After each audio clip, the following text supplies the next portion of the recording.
teman-teman mahasiswa yang sudah mengosongkan ruang kelasnya hari ini dan turun ke jalan. Presiden dan DPR, inilah akibat kezaliman kalian. Kalian mengesahkan undang-undang dengan membuat undang-undang tanpa ada partisipasi rakyat. Undang-undang tentang pembentukan peraturan perundangan dilanggar. Undang-undang KPK disahkan. Rancangan KUHP disiapkan untuk menzalimi rakyatnya sendiri. Sekarang, lihatlah apa yang terjadi. Semua rakyat, mahasiswa turun ke jalan untuk melawan kezaliman ini. Ini bukan awal dari perlawanan ini, tapi ini sudah beberapa kali kami lakukan.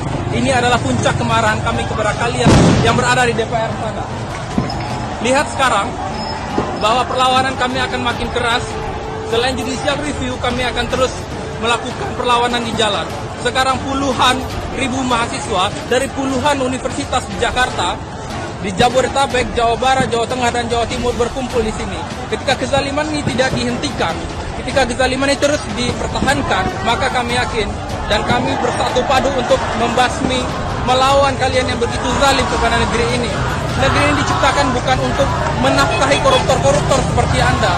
Sekarang KPK sudah diperlemah, pimpinannya bermasalah, semua ini maksudkan bermasalah. Sekarang harinya untuk kita bersama menyatakan perlawanan terhadap rezim. Beredarnya video aksi mahasiswa di depan kantor DPR RI tanggal 12 Mei 2020. Apakah video yang beredar itu benar adanya? Mengingat hampir tidak ada media yang memberitakan. Bila aksi itu benar adanya, maka ini adalah awal dari sebuah pergerakan sudah dimulai. Bila aksi itu benar adanya, tapi tak ada satupun media yang memberitakan, maka kini sudah terlalu. Komunisme penumpang gelap yang berlindung di belakang Pancasila.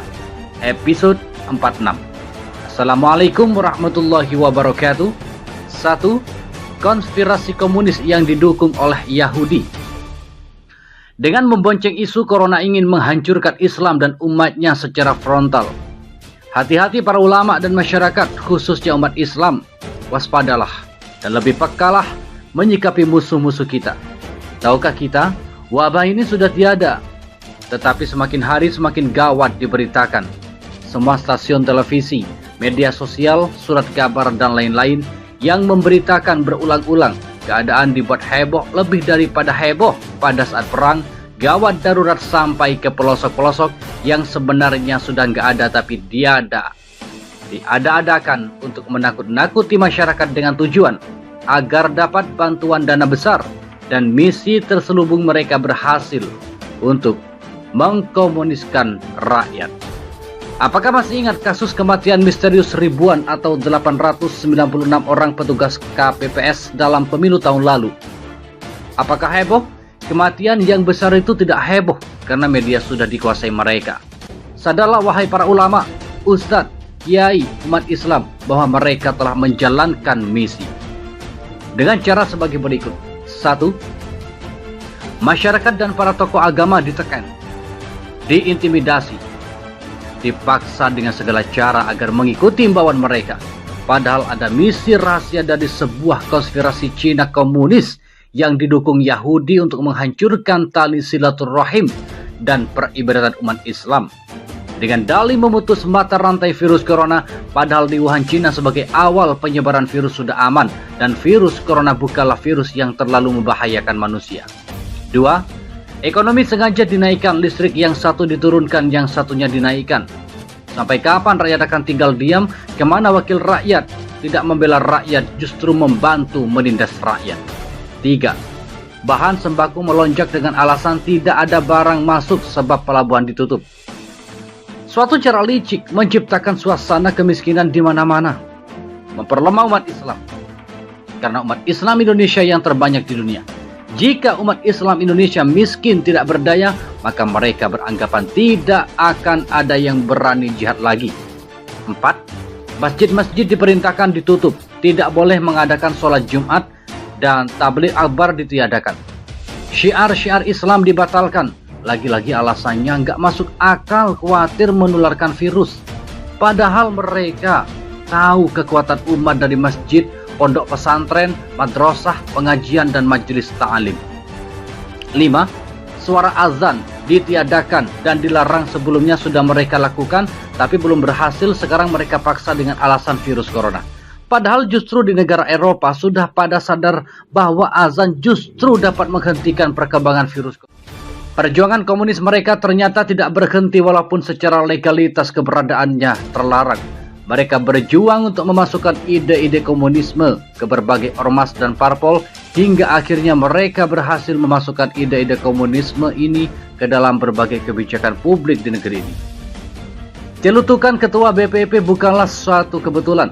Ketika ia mengatakan bahwa agama adalah musuh terbesar Pancasila, adalah bukti nyata pengaruh ide komunisme. Karena tidak ada kebencian yang luar biasa terhadap semua agama kecuali dari orang-orang komunis ateis. Ini adalah fakta nyata pengaruh komunisme dalam instansi-instansi pemerintah. 6. Setiap ulama-ulama akan dites dengan suntikan untuk mengetahui positif apa negatif. Sangat gak masuk akal, harus ditentang dan dilawan. Bisa jadi suntikan itu justru untuk menghabisi ulama dengan dalih pemeriksaan apakah ulama terindikasi virus corona. Waspadalah. Kenapa tidak presiden atau wakil presiden saja yang dites? Atau para menteri dan wakil rakyat yang dites terlebih dahulu? Kenapa jadi ulama yang selalu bersih karena sering berwudu? Aneh kan? 7. Jika ada yang keluar di area zona merah di penjara 4 tahun, sedangkan yang di dalam penjara bertahun-tahun, bahkan bandar narkoba, bandar korupsi, begal, pencuri dibebaskan. Akal sehat yang mana dapat menerimanya? Apakah penjara sengaja dikosongkan untuk menampung para ustadz dan ulama yang berani melawan pemerintah? 8. Pribumi dilarang beraktivitas, berniaga dan keluar rumah, sedangkan yang digaji pemerintah mereka tertawa di atas penderitaan saudaranya atau strategi agar jatuh ekonomi. Dan 9. Mendekati Ramadan, antara fatwa MUI dan Kemenak pusat beda peraturan, tidak sama. Inilah cara adu domba antara pakar ilmu dengan yang lainnya. 10. MUI pusat dengan MUI daerah berbeda pendapat. Logikanya, apa artinya MUI pusat? Ingat, ini sengaja untuk adu domba umat Islam. 11. Lihat Cina-Cina, masuk dari bandara secara khusus dari segala penjuru. Ada apa ini semua? WNA masuk, WNI disuruh di rumah, tidak kerja, tidak sekolah, dilarang ibadah. 12. Peraturan memaksa dan ada muatan bisnis memeras rakyat. Masker disuruh beli, sarung tangan pun demikian. Dilarang berboncengan motor bila tidak satu alamat. Ini menghancurkan para tukang ojek. Jalanan di portal, ini bisa menimbulkan gesekan pengguna jalan dan membuat satu sama lain saling curiga. Saat masyarakat diserang wabah, si otak miskin mencari pendapatan. Kalau mereka melindungi rakyat, tentunya masker dan sarung tangan harus digratiskan. PSBB hanya membuat ketakutan tambahan bagi pengguna jalan. Semoga Allah Subhanahu wa Ta'ala membalas kezaliman mereka. Dengan 12 misi mereka yang kita semua sudah ketahui bersama, masihkah kita tidak bersuara bungkam 1000 bahasa? Masihkah Anda mengikuti arus dan misi mereka? Masihkah kita akan terus bercerai-berai? Sampai kapan kita diam? Jumlah kita lebih banyak. Apakah seperti buih di lautan? Kasihan umat kebingungan, ketakutan dan kesusahan. Sadarlah wahai saudaraku umat Islam. Mari kita sadar. Bergerak, melawan dan bersuara. Sampaikanlah kebenaran lawan kezaliman ini. Hanya satu kata, lawan. Hidupkan kembali masjid dan dakwah. Ikuti perintah Allah Subhanahu wa Ta'ala dan abaikan imbauan manusia yang bertentangan dengan Al-Quran dan As-Sunnah. Pengaruh komunis ini pun juga terbukti dengan upaya lembaga pemerintah untuk menghapus salam semua agama. Upaya penggantian salam Pancasila adalah upaya menghapus keberadaan agama itu sendiri. Karena salam bagi agama adalah bagian dari ajaran pokok dan merupakan ciri khas dari sebuah agama. Tidak hanya itu, Ketua BPIP yang merupakan representatif dari Pancasila ini juga pernah menghalalkan perzinaan dalam disertai dan disertasi. Kebencian terhadap agama ini pun ia tampakkan dengan melarang dan mengeluarkan mahasiswinya yang bercadar. 3. Bersatulah dalam ukhuwah Islamiyah. Ingat bahwa Islam itu satu, maka kita wajib bersatu dalam wujud Persatuan Umat Islam Seluruh Dunia atau PUID atau World Muslim Association atau WMA yang akan dipimpin langsung oleh Al-Imam Al-Mahdi.